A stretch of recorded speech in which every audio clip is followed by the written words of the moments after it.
Excellencies, ladies and gentlemen, it's now my great pleasure to welcome you to our opening plenary session.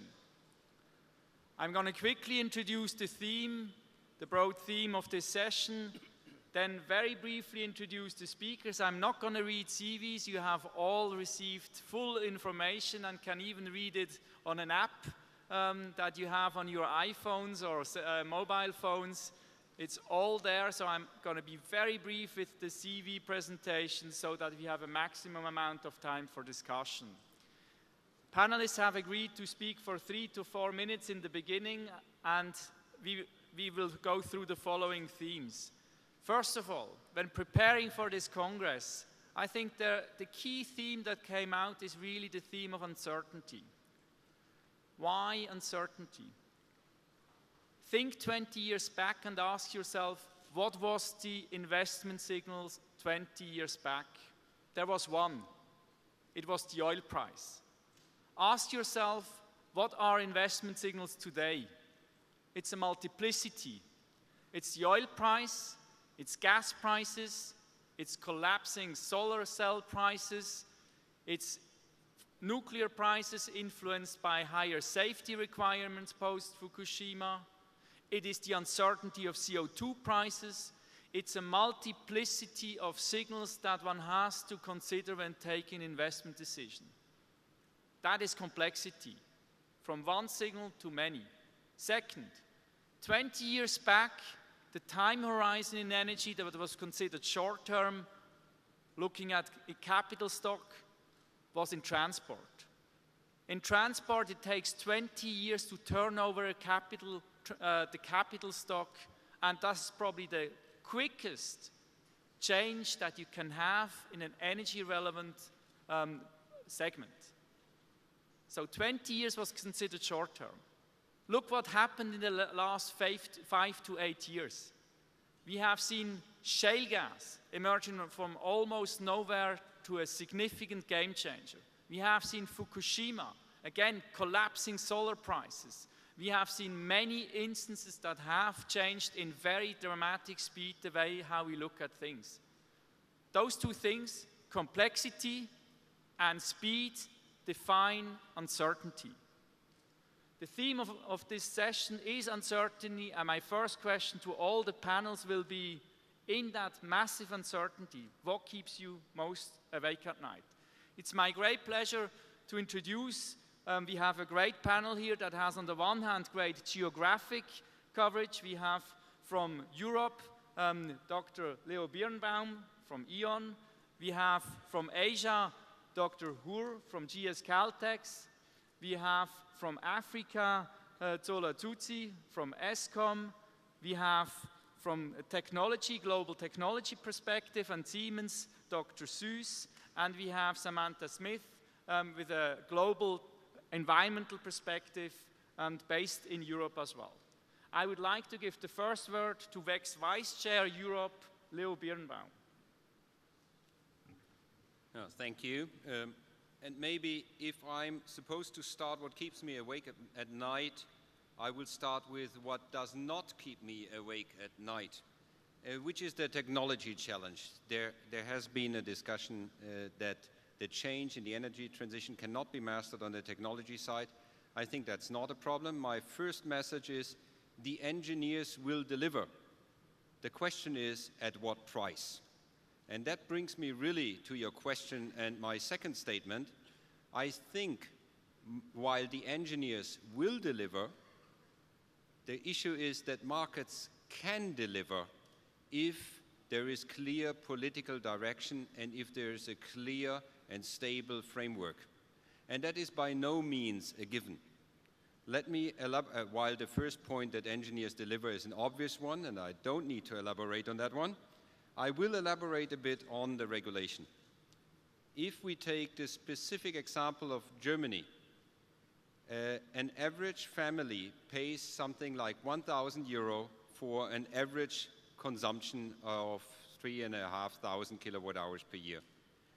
Half of that price is actually levies and taxes. And the renewable subsidies that are included in that price are going to rise above 200 euros a year for an average family. So 20% of the bill is actually for the subsidies, and only half of the bill is really for the generation, transportation, and distribution of electricity. So the issue is that on the market side, markets can deliver if there is a clear trade-off between the three goals: sustainability, security of supply, and affordability. And affordability has moved up the scale with the prices that have been increasing. The current market design in Europe is defined by a split in a competitive part, which has to actually earn its money in the market, and a non-competitive part, which is subsidized. As long as the subsidized part of the market was a niche part of the market, that was not a problem. But with the niche now becoming a major part of the market in many hours and in many regions, it means that this market design is failing. But actually, what this means is not that we should go away from market. Markets are the best tool to deliver competitive prices, to deliver cost-efficient solutions. What we need is a clear political direction. We need the acknowledgement that first there has to be a trade-off between the different goals, the trilemma of the World Energy Council, the trilemma that we have to achieve all three targets at the same time.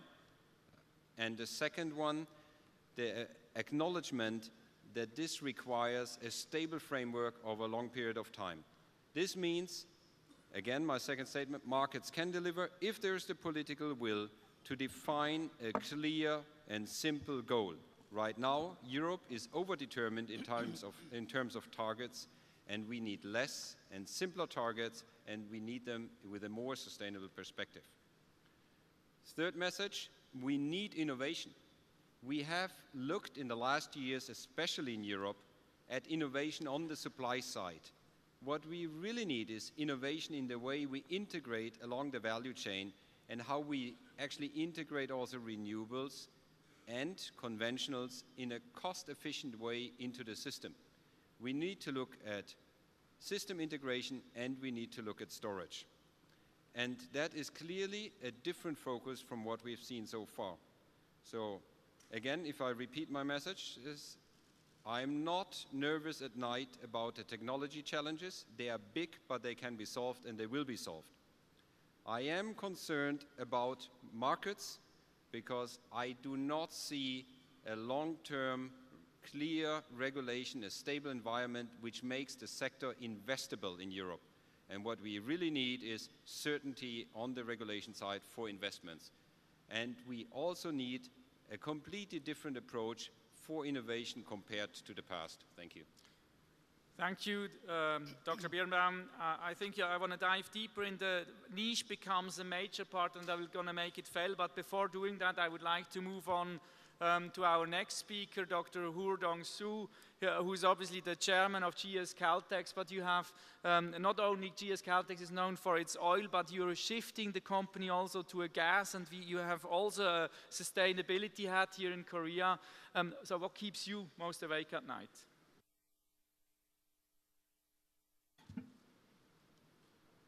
You know, this morning I'm going to talk about in general aspect what I believe for tomorrow's energy. So, but before I talk about tomorrow, I'd like to take a moment, being the resident Korean on this panel, to remark on how energy helped create today's Korea.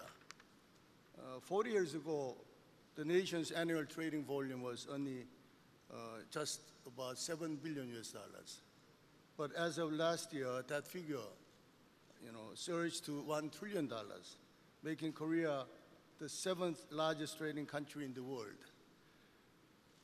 Energy played a very pivotal role in our amazing growth. And in the process, the Korea Electric Power Corporation, Korea National Corporation, and the Korea Gas Corporation, along with the 4 refinery companies of Korea, grew into globally competitive companies. In 2012, just Caltex received the Export Tower Award for exceeding $25 billion in annual shipments, where Korea do not produce any oil. Worldwide, as you know, energy demand will continue to grow. IEA predicts that total energy demand will increase 35% by 2035. Demand for oil and gas will grow by 14% and 50% respectively. This in turn, of course, is expected to aggravate climate change. At the same time, after the Fukushima disaster, countries are slowing down or turning away from nuclear power, once hailed as a sustainable energy source. New and renewable energy such as solar, wind, and bioenergy is insufficient, I believe, and still too expensive. Development is lagging too far behind to pose a realistic alternative to fossil fuels in the near future. On the other hand, thanks to advances in oil exploration drilling, fossil fuels are expected to last longer than previous expectations, as Dr. Al-Fali of Saudi Aramco mentioned this morning. Technological developments in unconventional fossil fuels, such as shale gas, tight oil, and gas hydrate, look particularly promising. Accordingly, fossil fuels will continue to provide a steady supply of power while nations improve their ability to generate sustainable energy. And thus, fossil fuels will continue to be of utmost importance in industrial progress and the prosperity of mankind. In terms of supply, this outlook may come as a relief. But as we have learned from experience, supply-based energy policies are not adequate enough when it comes to curbing greenhouse gas emissions and reducing the burden of national energy costs. Instead, we must focus on managing energy demand to drastically raise energy efficiency. Managing energy demand is the key to achieving what only appears to be contradictory goals, i.e. securing a stable supply of energy and responding to climate change. Therefore, it is my understanding that Korean government also share the same awareness of the need to shift from supply to demand-based policies they have kept for so long. As commonly known, higher consumer energy prices will trigger the motivation to reduce demand, introduce high-efficiency equipment, and develop dramatically more energy-efficient production processes. I believe this is the most pragmatic, cost-effective method of reducing not only greenhouse gas emissions, but also the economic burden of higher energy prices for the nation. As for environmental regulations, a government role should be to establish a framework only. They can set guidelines such as ceiling on emissions. Then let the market figure out how to meet those guidelines. This will prompt R&D investments in competitive energy sources. As companies and researchers become stronger contenders in the energy sector, the nation will benefit from improved competitiveness. A new perspective can open up diverse new service sectors by converging energy with knowledge-based technologies such as ICT. Adopting market-driven energy policies will create quality jobs, driving sustainable economic growth. In this way, we can realize President Park Geun-hye's plan for a creative economy within the energy sector. Ladies and gentlemen, when we talk about tomorrow's energy, we tend to focus on as yet unrealized sources of energy. But I want to focus on the reality 20, 50 years ahead of us. While we absolutely should support development of competitive new and renewable energy, I recognize that fossil fuels also remain an essential part of our future. So in order to reduce the economic and environmental burden of using fossil fuels, it is imperative that improving energy efficiency should become the top priority on a national agenda. To that end, well-reasoned energy policies and joint R&D efforts between the public and private sectors are very prerequisite. This is how I see my vision of tomorrow's energy. Thank you very much. Thank you very much, Dr. Hoor. I think you first refer obviously to the dramatic growth that South Korea has seen over the past 40 years. I think the figure I've heard you said from 40,000 to a trillion. I think the other figure that I find as impressive that says the same thing is the $78 per capita in 1962 to obviously where we are today. This is an amazing success story, and you obviously highlight the importance that energy played in that. I think what you say also, and I think in reference to what Khalid Al-Fali has said, you wish for a shift of government focus from supply to more demand side, and that I think in our scenario language that we would call that a bit less symphony in supply and perhaps more focus on the demand side. I think the other call or the other statement you simply made, and we make the same actually with our scenario, fossil fuels are going to be out there for a long time. Now, let me move over. By the way, the one question we have not gone into, one of the hottest issues at this Congress is the question, or has been the question, well, we have seen decoupling of gas and oil prices in the US, partially in Europe.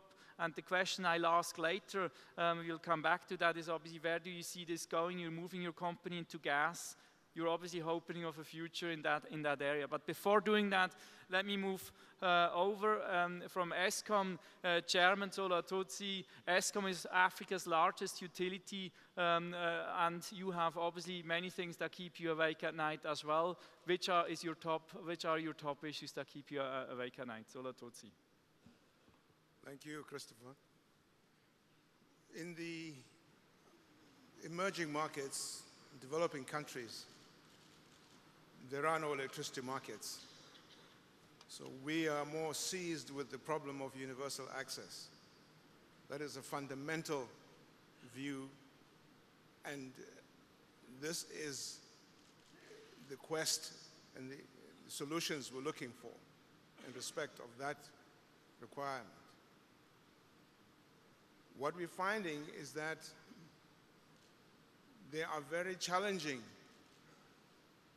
infrastructure finance requirements. And one asks the question whether, in fact, the existing institutional methods of financing projects of infrastructure development, such as your World Bank financing, whether, in fact, these models are appropriate in today's world. We're wondering whether there are any other models that would make it possible for a more equitable funding program to enable affordability.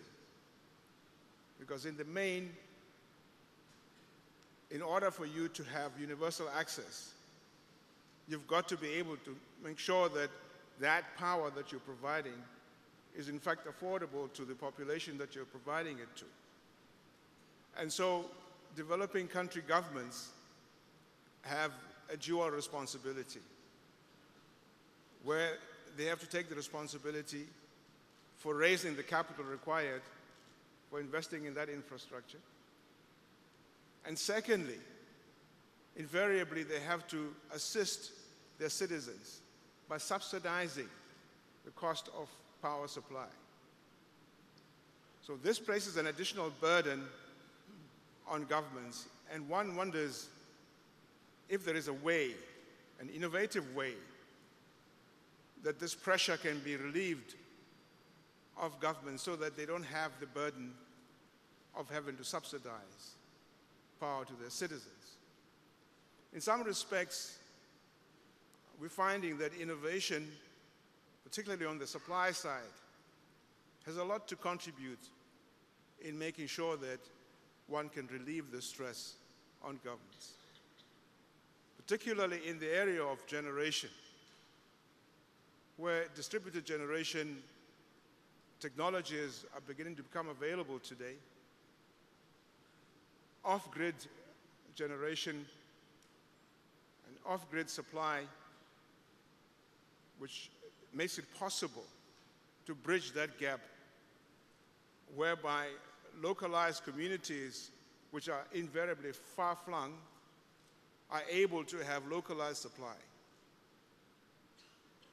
So you're finding that investment in the main is beginning to focus not so much on the classical grid type of generation development and electricity supply development, but more on localized grid, such as you would have, for example, with wind power, or even for that matter, the individual solar-powered supply. So we are experiencing then an environment where changes need to be made in the way we think about providing supply. The mindset of the grand energy supply systems that you have in developed countries are not necessarily the solution that will work in developing countries. And connectivity, of course, is going to be key in making sure that the African economies themselves can do the trade that is required to be done wherever possible.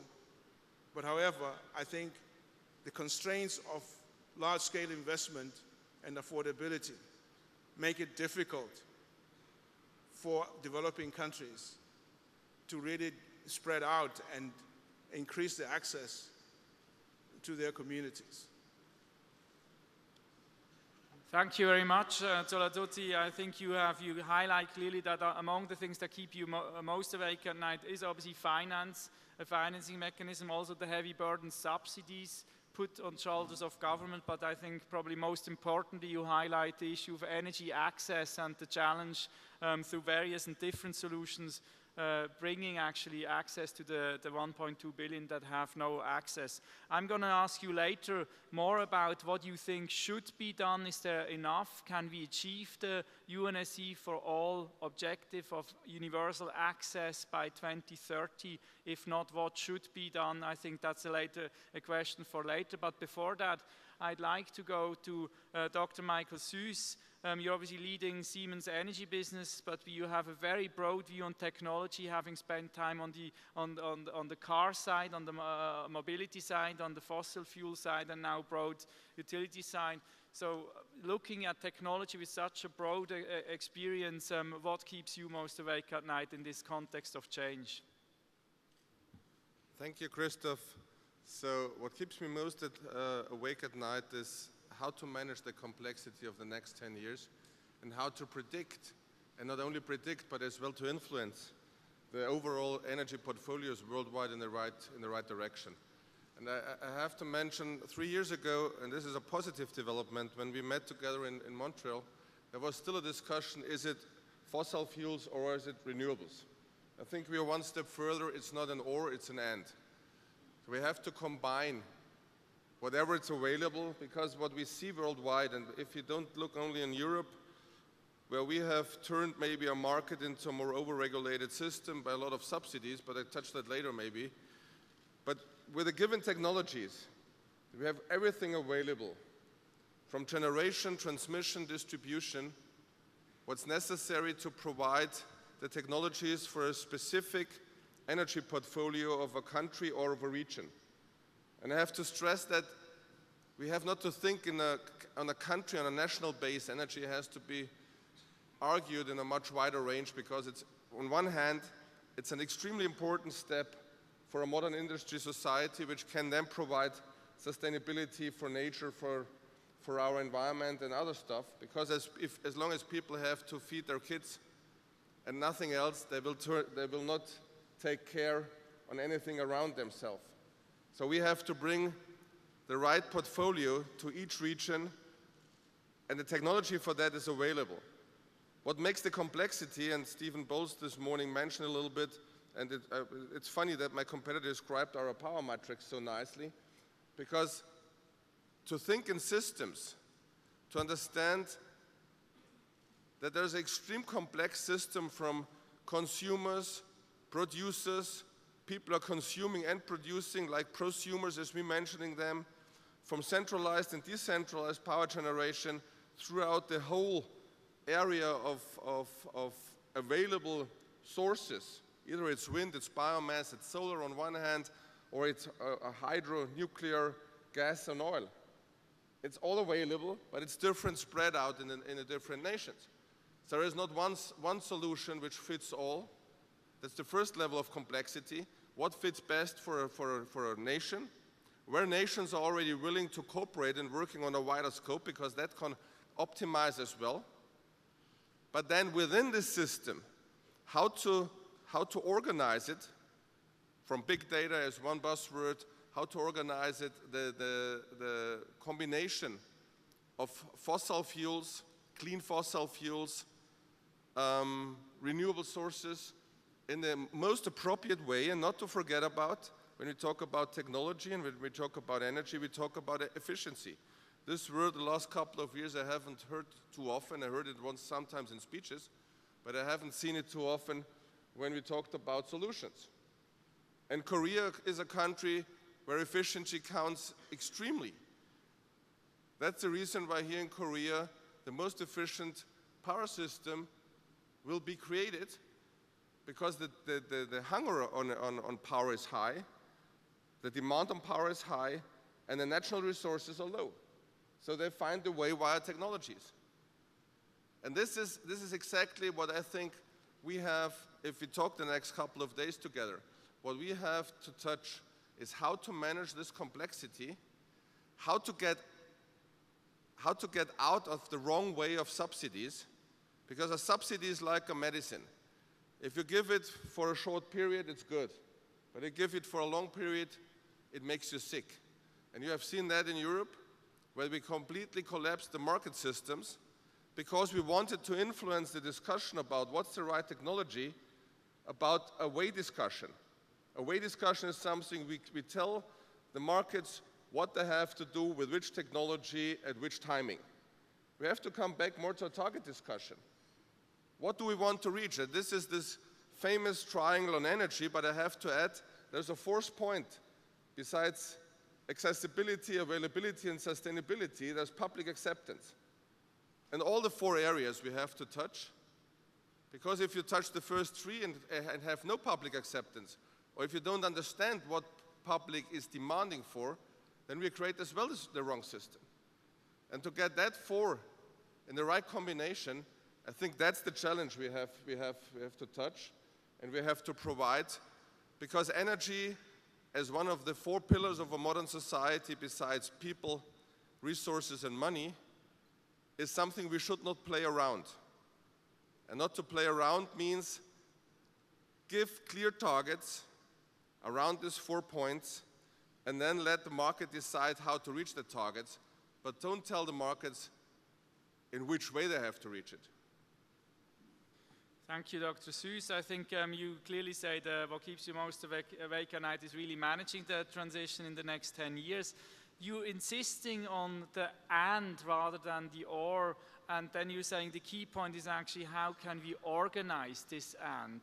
I think the organization of the renewables and fossil is obviously a critical question here, and probably in the back of your mind somewhere is the Ersching case, this famous world record power plant in Germany that was really a world record in terms of energy efficiency, but yet it's not running. The and here has not been well organized. So I'm going to ask you later on, you must have a clear view how this and should be organized, that renewables and fossil can really work together. But before doing that, I think I'm going to Samantha Smith, obviously representing WWF, the world's leading environmental organization. You're looking at a very broad range of issues: water, energy, climate change, and what keeps you most awake at night in the current energy transition. So thank you, Christoph. What keeps me awake at night, but what is also a certainty, is that the world is experiencing unprecedented levels of climate change. So I was in Stockholm recently when the Intergovernmental Panel on Climate Change put forth its 5th assessment report. And the main difference between this report and previous reports, you probably know this, but it's prepared by the world's best scientists on climate change. It consists of peer-reviewed literature and so forth. It's just that scientists are even more certain than they have been in the past that climate change is happening, that is having more and more impacts on people's lives and livelihoods, especially the poorest in all countries, that most of the impacts of climate change that we've seen over the last 50 years are coming from human activities, now primarily the burning of fossil fuels, and that we actually have a very short time, perhaps a decade, maybe a little bit more, in which to change this curve. It will take sustained and significant cuts in greenhouse gas emissions in order to do that. If we don't do that, we can look forward, our children, our grandchildren, can look forward to a future of rising sea levels, more and more acid oceans. I'll just remind everyone that more than 1 billion people around the world depend on food from the sea for one of their main sources of protein, as well as more extreme heat events, more extreme precipitation events, potentially more droughts. So it's really a critical time to think about an energy transition and then to start to act on it. Now, from WWF's point of view, and here I think we're actually in line with the scientists, there must be a just transition. There must be a just transition away from burning fossil fuels, reducing energy demand, and towards renewable energy. Now, interestingly, another leading body, the World Economic Forum, had a survey about what keeps its leaders awake at night. And there were 2 issues up at the top of the list. One is growing inequality in the world's countries and between countries, but the second is climate change. So if we're thinking about energy security and all of the things that energy insecurity might bring to citizens, to countries, to industry, we should also think about how much worse it will be with the food and water insecurity that climate change is already bringing to some parts of the world and will continue to bring. Now, there are other things that help me to sleep more easily at night, to echo Dr. Birnbaum's statement. And one of these is that I'd like to push back a little bit on the framing of this session, that energy demand is only going to rise exponentially. I think what we're seeing actually is we're seeing the emergence of a greater focus on energy efficiency, also in some of the world's most energy-intensive countries. So for example, in the United States, what we're seeing is what may be a longer-term trend of decreasing use of oil for transportation and also more emphasis on energy efficiency. And these 2 things, in addition to the role of shale gas, actually led to reduced emissions, CO2 emissions, in the US for the first time. What we also may be seeing in China is perhaps peak coal. So there are a number of analysts who are saying now that China may not only take on a target to peak its use of coal at 2020 or thereafter, but indeed they're also saying that Chinese demand, which is the world's market driver for coal, may start to peak and decline within the next few years for a range of reasons, including action by the Chinese government. What we need to keep in mind as we have this discussion about markets and about technologies and about the different aspects of sustainability is that nearly half of the world's population, so around 3 billion people, currently today lacks access to clean, safe, reliable, and affordable energy. And so when we have this discussion about what kind of energy do we need for the future, maybe the interests of those people should come first. We should be thinking about the just part of the just transition. Another thing that keeps me sleeping a bit better at night is actually the emergence of distributed generation and renewable energy as a solution to the energy needs of these 3 billion people. And I think that is the place where innovation is really needed. Innovation has been said by Mr. Totsi in financing models. How can you provide affordable energy to these 3 billion people? But also in service models. What kinds of energy, what kinds of clean and safe and reliable and affordable energy can you bring to these 3 billion people? I'd like to say one last thing about the role of markets. To some extent, this discussion about markets, this is an ideological discussion or a philosophical discussion. We should remember that markets sit in the middle of a range of government policies, including industrial policy, educational policy, social policies addressing the needs of the poor. And so markets never operate completely and independently of these other goals of governments. And what WWF would suggest is that in this just transition, we need to bring together these different kinds of policies, markets being one tool, but there are others, and use them to drive towards a renewable, a clean, a safe, and an equitable future for citizens. Thank you. Thank you very much.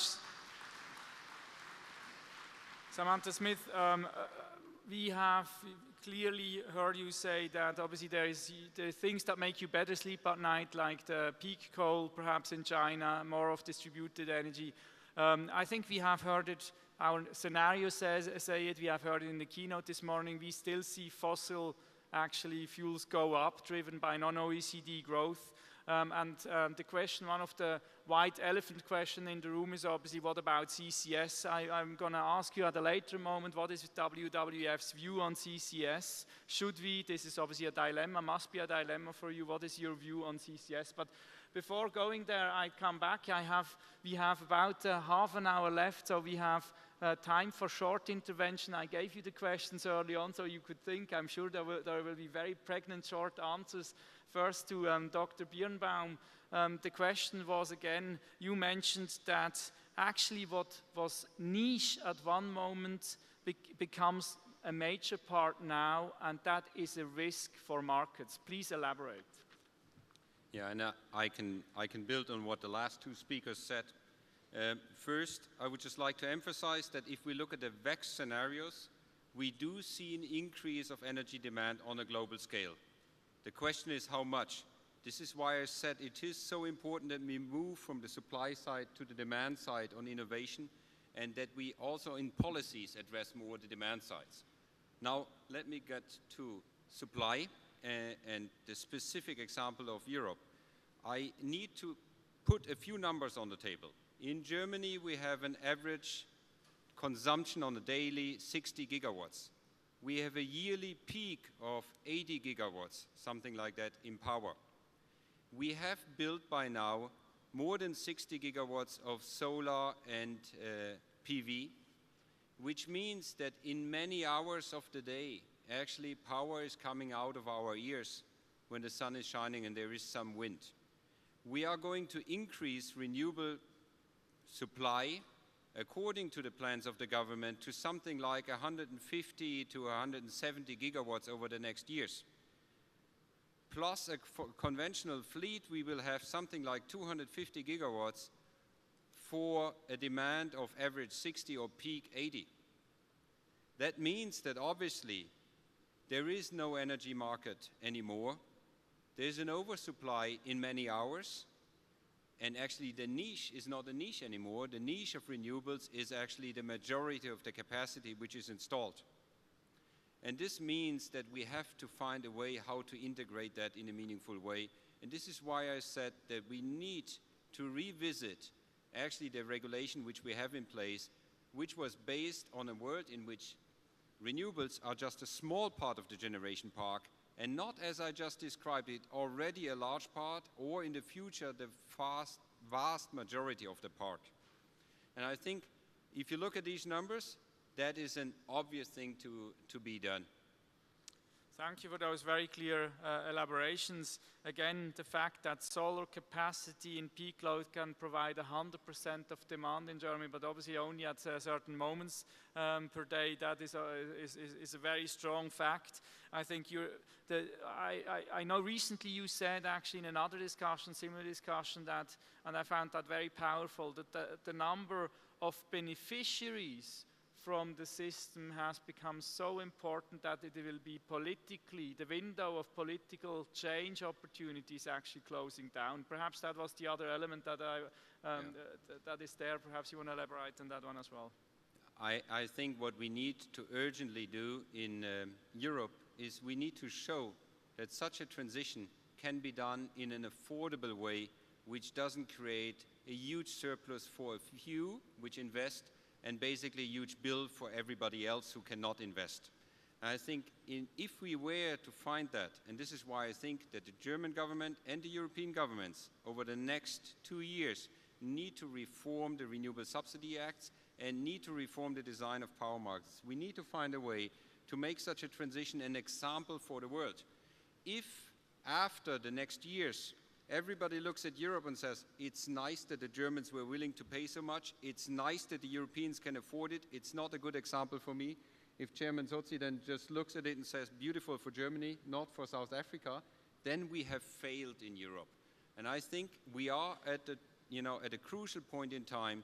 Now is that one-time window to actually make that change in the next 2 years. And if we can do so, then Europe can provide a good example for the world.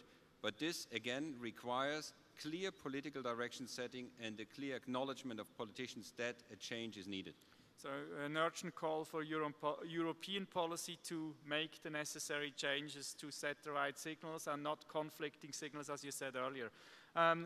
Back to the question of LNG, actually, shale gas-driven LNG here in the region. Dr. Hoor, you have obviously an oil company, but you are shifting towards more gas. Is that with the hope that you will become a gas company, and is that driven by LNG? Will LNG be decoupled from oil prices in the region, and if so, when? Yes, as you may know, the Korean gas industry has been monopolized by government company, Korea Gas Corporation. And from mid-2005, they opened up this market to the user, a big user, so-called, the captive market who has. So just Caltex, started to import LNG for our refinery and some of our power plants from late 2000. And from last year, we started to build LNG receiving terminal, targeted to complete by 2017, early 2017. So we are very new to this market, of course, yes. But since the production of shale gas in the United States, surely the LNG market has changed. But I don't think shale gas will give great impact to Asian LNG price. As you know, the shale gas price in USA is about $3.5–4 per million BTU, whereas Japanese crude-linked LNG price to Korea, for example, is about it's fluctuating, but about $15 per million BTU. But by the time it reaches, shale gas reaches to Korea, it will be around about $11. So this shale gas from USA will act to have some ceiling, upper ceiling of Japanese crude oil linked LNG price. But beyond that, the import of shale gas into Korea, supply side is not, it will not be sufficient. So we will continue to rely on LNG from Qatari and other, Middle Eastern countries and Australia. So the price of LNG to Korea, maybe floor price will be shale gas from USA. And then the LNG price from Middle Eastern countries try to, goes up and up. So, but because of this, I think LNG price will be, in between, shale gas price of United States and Japanese crude oil linked price of Middle Eastern countries. Thank you for that. I think a mixed outlook for the decoupling question. You're saying that the cost of shale gas to arrive here is probably, you said 11. I assume that's a long-term price, and North America assuming $5 to $6 per MBTU, on the transport cost of about $6, and then the question, obviously, does this incentivize enough? I know there's a lot of infrastructure companies from the US here, actually certainly keen to talk to you about that, and they have a lot of opportunity during the rest of the Congress. I'd like to go over to the question we had before in the context of the energy access issue. The UN Sustainable Energy for All, and Kandeyum Kella, we are delighted, is with us. He is leading that, so obviously huge effort, is an effort that we know is very close to your and ESCOM's heart as well. The question is the time by 2030, is it realistic? If not, what needs to be done so it becomes realistic? Thank you. As we see it in terms of our situation, we have specific risks, particularly around the primary energy costs. As you know, most of our generation is coal-fired, and so we're experiencing a situation where we've got to be subject to the international coal price. And so that is a real risk for us in terms of how we can price electricity. The idea would be for us to have our own access to primary energy, which would then make it possible for us to have an impact on the pricing. I think also the advent of gas has a substantial impact and is really a game changer for us in the way that we think we can impact on the price of electricity. I think that the large resources of gas that have been found in countries like Mozambique, for example, could substantially improve the way we offer electricity to our citizens, not only in South Africa, but in the whole of Southern African region.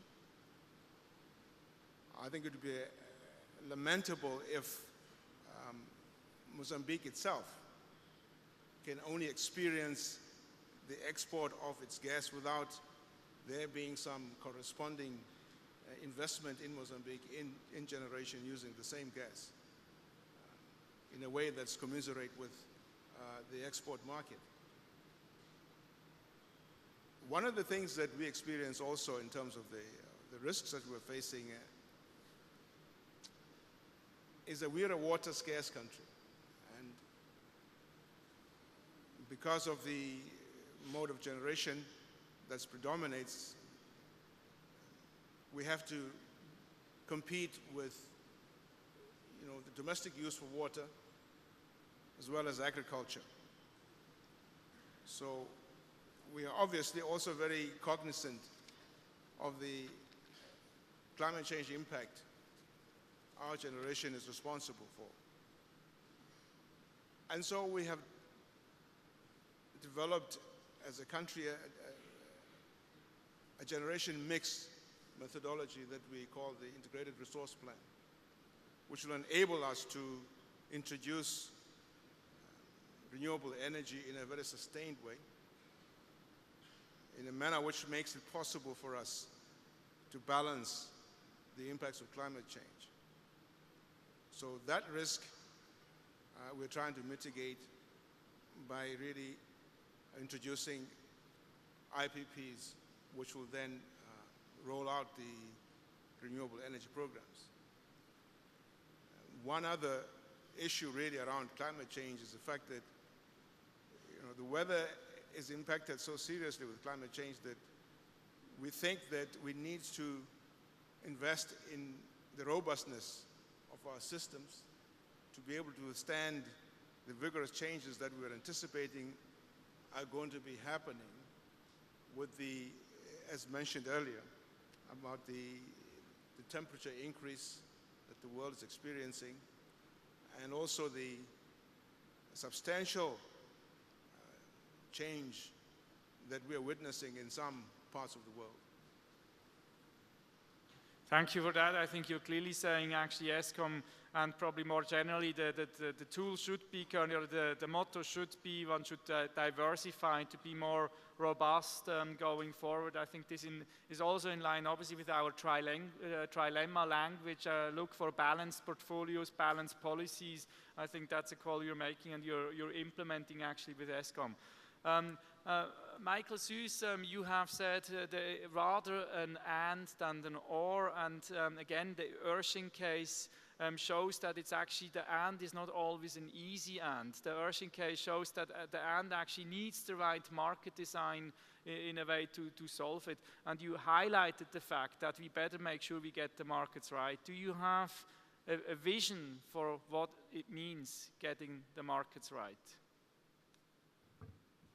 Maybe not to get the markets right, but to avoid that the markets going wrong. What we see in Germany is a specific cases that we have, as you mentioned, most efficient power plants not running and old coal lignite burning power plants running.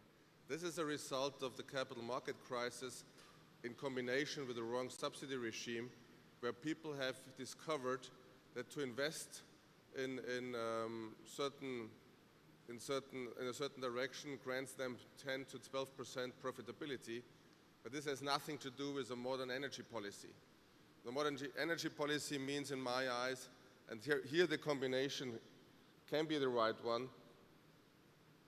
As you see in the US, the turn from coal to gas, or as we feel, as it was mentioned, there is a movement in China towards more gas.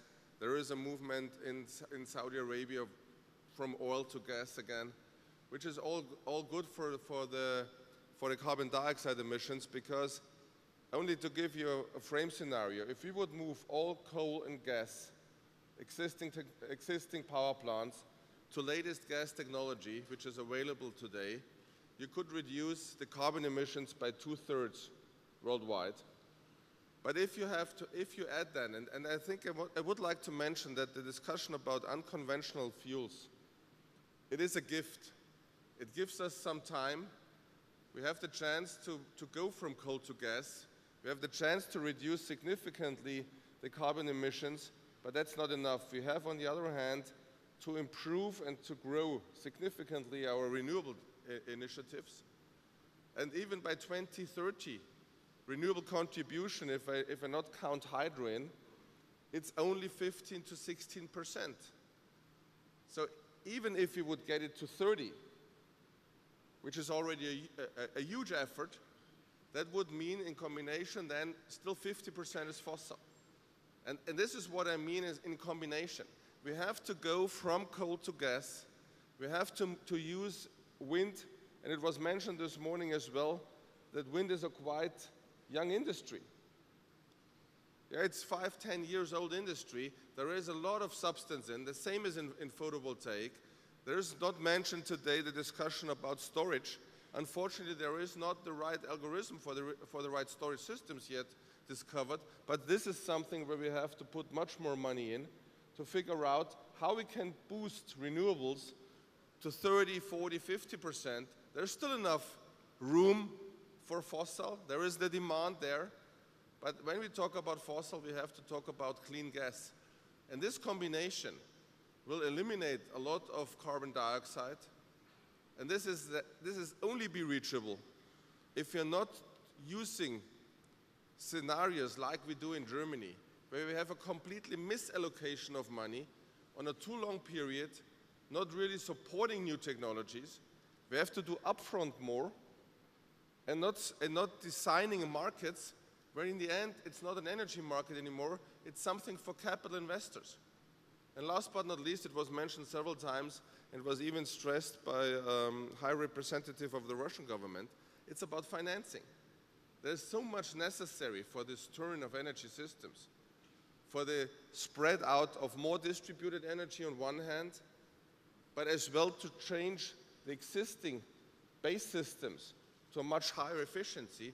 There's so much investments necessary that we have really to think about of different market models and investment models. This is something else we have to discuss the next couple of days, and we have to put it more in focus, because otherwise the very promising technologies which we have will be underutilized.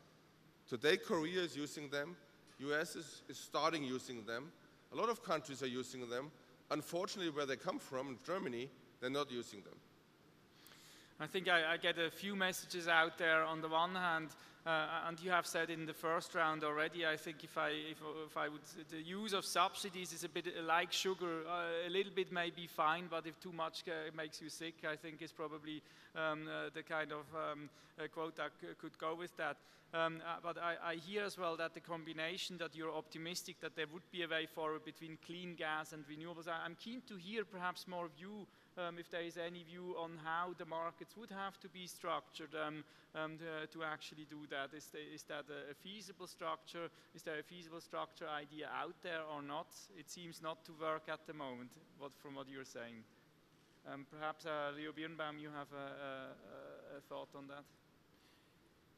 Yeah, we firmly believe that there is a market design out there that would work. And I don't want to now hijack a World Energy Congress for a European regulation discussion. But I think there are proposals on the table that what we need are renewable support schemes which actually integrate them into a market in a, I would say, non-ideological way. And I think while you can actually expose them to the market, and at the same time you can remunerate actually conventional capacity for providing security of supply, and you can do this in a cost-efficient way. For that to be the case, again, there would need to be political action in Europe. So yes, there are design issues out there, and I think it's not the appropriate place to describe them. I think the key point which we have to make here in a global context is that whenever we actually establish regulation which does not look at the system, as Michael put it, which does not look at a multitude of targets, for example, including accessibility and affordability, whenever we do that, we run into trouble. And this is what we have done in Europe. We have put too much money at a unilateral target rather than looking at the system. We have subsidized too much rather than actually investing into real breakthrough R&D. And this is what we have to change. And if we do so, then I'm optimistic we can get a better way forward. That was very clear, and I think the other call, obviously, your financing. We'll talk a lot about finance in the coming days, and breakthrough technology. I think storage is the one theme, but the other theme is CCS there. And the question, obviously, to Samantha Smith was, what is WWF's view on CCS? That cannot be an easy view on, but on the one hand, if you have a reality that fossil fuels are still growing, or at least stay very dominant in the overall system, and you're saying that what keeps you most awake at night is climate, then obviously one must have a view on CCS. What is WWF's view on CCS? So thank you, Christoph. I mean, another thing that emerged from the IPCC, but it's also coming from the International Energy Agency and others, is that most fossil fuels are going to have to stay in the ground in order to avoid really dangerous climate change. And that's one of the things that we're not really talking about in this room, is that question is not so much fossil fuels are going to grow exponentially, and so how do we manage that? I think the question for policymakers is, if we want to avoid dangerous climate change, food and water insecurity, and all of the political instability that goes with that, how are we going to meet the energy and development needs of citizens and keep fossil fuels in the ground? And that's a really different question than the one that you've posed. Having said that, it is all about a transition. And as we are hearing from our fellow panelists from Germany, Germany is in the middle of a transition which involves at the same time very rapid growth in renewables, but also the continued use of fossil fuels. So how do you manage that? WWF's view on CCS is that, as everyone knows, it is an eye-wateringly expensive technology. It is not commercial at the moment. And moreover, in order to deploy CCS at scale, you're talking about very large investments in transportation infrastructure. I think one thing that is less well known about CCS is that there are relatively few suitable, i.e. tight, non-leaking geologic storage sites. Having said that, we will certainly ultimately need CCS for example, industrial process emissions, for which we have no other solution, for which we cannot go renewable, where we might still need to use fossil fuels. But as a large-scale solution to allow the world to keep extracting and burning coal, oil, and even gas, it is not the way forward, not only from an environmental perspective, but also just from a cost perspective. I would like to say one thing about gas. I recognize that gas is being seen in many places as the solution to climate change. And I just want to say this. The International Energy Agency has said that even a large-scale conversion, a switch from coal-fired power to gas-fired power, will still leave us with global warming of over 3 degrees Celsius. And just to translate that into layperson's terms, what that means is very much like the scenario that the world scientists set forward in Stockholm a couple of weeks ago. It's unacceptable levels of climate insecurity and climate risk. So if gas is a solution, in our view, it is only as a very rapid transition fuel, perhaps as a way, for example, for developing countries like Mozambique to pay for development and to bring energy to citizens for a period. Over the long term, though, we're not going to have a choice. It is going to be about reducing demand, and that means reducing consumption, first in developing countries, and it is also going to be about renewables. Thank you, Samantha. Is there any other view on CCS in the panel that's be it from South Africa, Germany, or elsewhere, from Korea? Any other view on CCS in the panel? Yes, Zola Tutsi. Yes, we too have been involved in the research for CSS, and I think Samantha's view is quite correct. It's not commercially viable, I agree. And also, it is very expensive. And we're finding that most of the problem really has to do with the appropriate geology for the actual storage exercise. And so we continue to do the work, but because of the fact that for us, most of our generation is coal-fired, it would have been a very productive way to try and redress the problem that we're experiencing of a carbon footprint.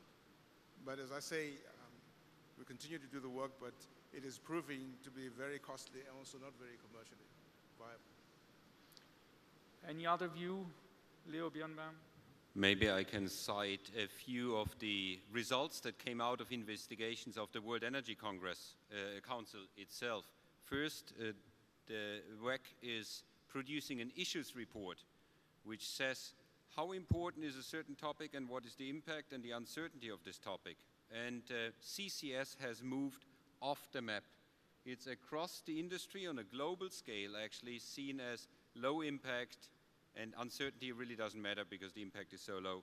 And this is for the reasons that have been mentioned. So I think that is, just look at the WEC issues monitor and you'll see it. The second one is, if you look at the scenarios that have been produced, it's clear that the impact is limited, but one has to say that leaves us with a difficult question, which is, if there is a continued use of renewables, of fossil in the next decades, and if CCS is not there, then it means we cannot achieve the CO2 targets, and then the 450 ppm target is history. Then we can only hope that the correlation is different from what is discussed so far in the scientific community. And that means that, and that's my point on the breakthrough technology, we need another innovation. We need to look at the demand side, which is again the call for action of the WEC for this conference. We need a completely different approach to the demand side rather than looking at the supply side, because we do not have a solution on the supply side for the next decades to come. I'm going to give, obviously the call is very clear here, there's a hugely complex issue around CCS. We will luckily have more session on CCS here. On the one hand we are saying CCS is difficult, on the other hand we are saying without CCS there is simply no plausible climate scenario that brings us close to the frontier. That's probably one element. Samantha is disagreeing. I'm giving you immediately the word, but I think I want to prepare everybody else for a last. We have a few minutes left, just one last reflection, and I start with Samantha. She has just reacted to what I've said. So there are many scenarios out there, and of course any scenario is only as good as the assumptions that go into it. But let's just keep in mind that scenarios are not roadmaps for the future. They don't actually tell us what's going to happen next. They're just ways of thinking about the future. And certainly a scenario that says that we will not hit our climate targets without CCS is just that. It's a way of thinking about the future. There are other scenarios that show, in fact, that we can stay under 450 parts per million, or we can avoid even more impacts of climate change without CCS. Certainly the IEA has said that CCS really accounts only for a rather small amount of emissions reductions under one of its scenarios. I don't know, Christoph, if you want me to give closing remarks now. Closing remark right away. Closing remarks now. When we think about the energy systems of the future, we just have to keep in mind planetary boundaries. I mean, the energy sector has been, in a way, in a very enviable position in the sense that in different parts of it, especially in the fossil fuel industry, it didn't have to take on the full cost of its activities. That includes the cost of emitting CO2 and methane. It also includes the cost of water, which for many countries is going to be even more important than energy security. South Africa, but also China, many other countries. As we look towards the future, also a future where we will have 9 billion people on this planet, 9 billion people who are entitled to basic rights of food, water, and of course energy. We're going to have to think differently about what is the role of the energy sector.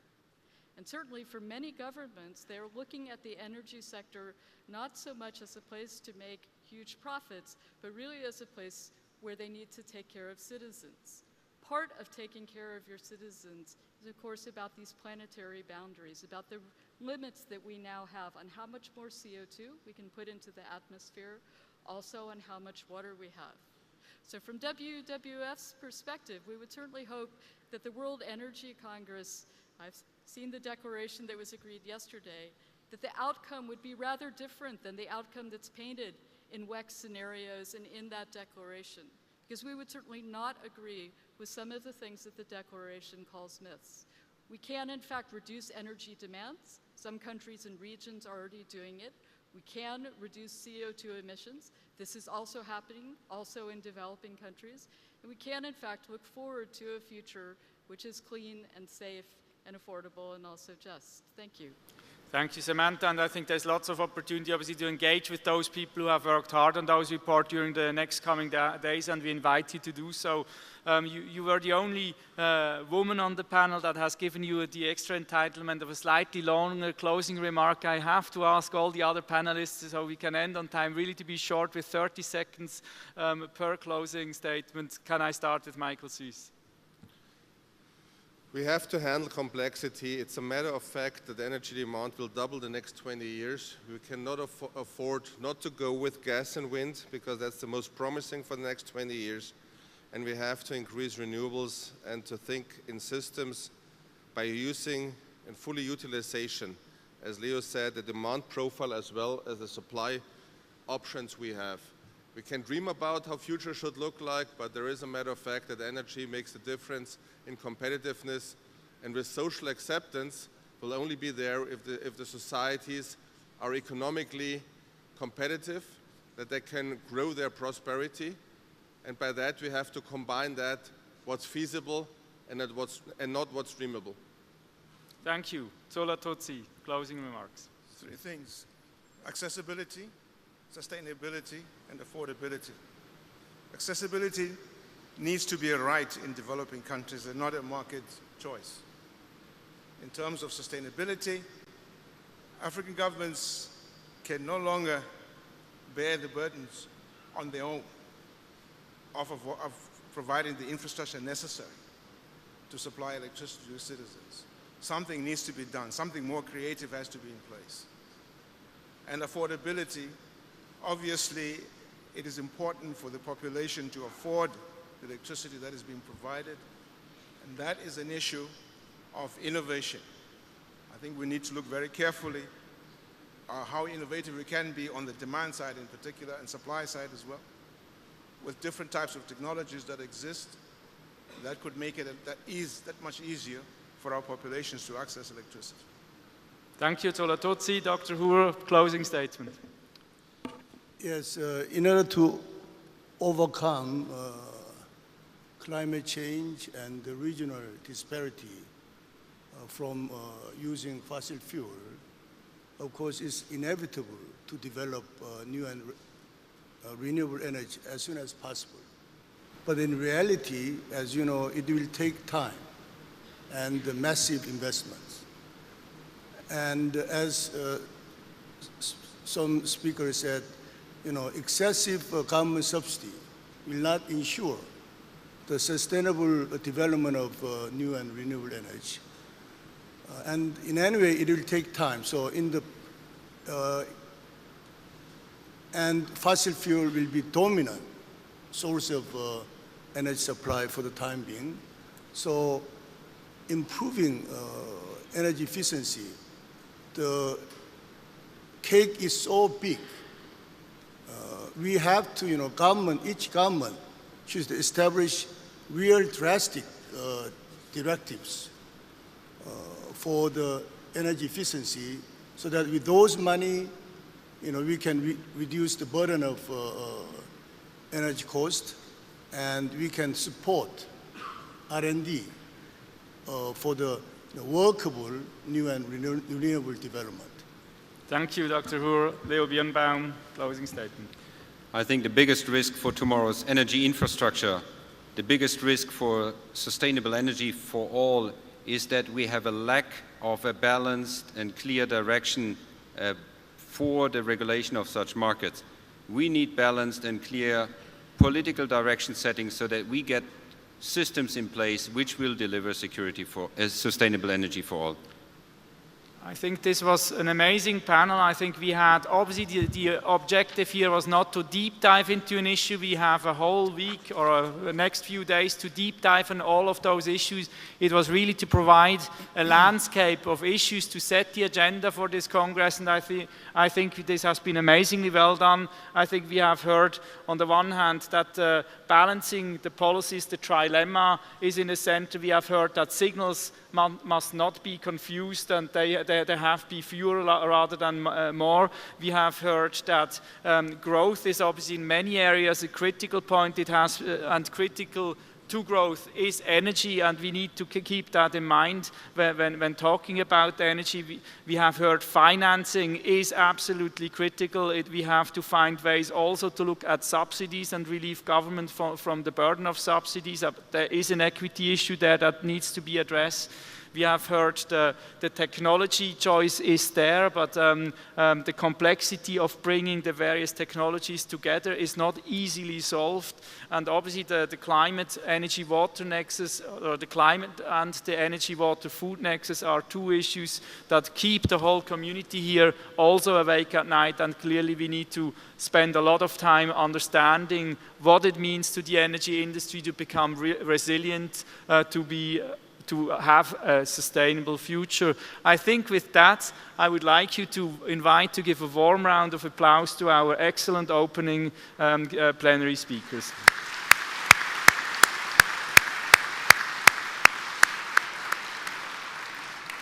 Thank you very much.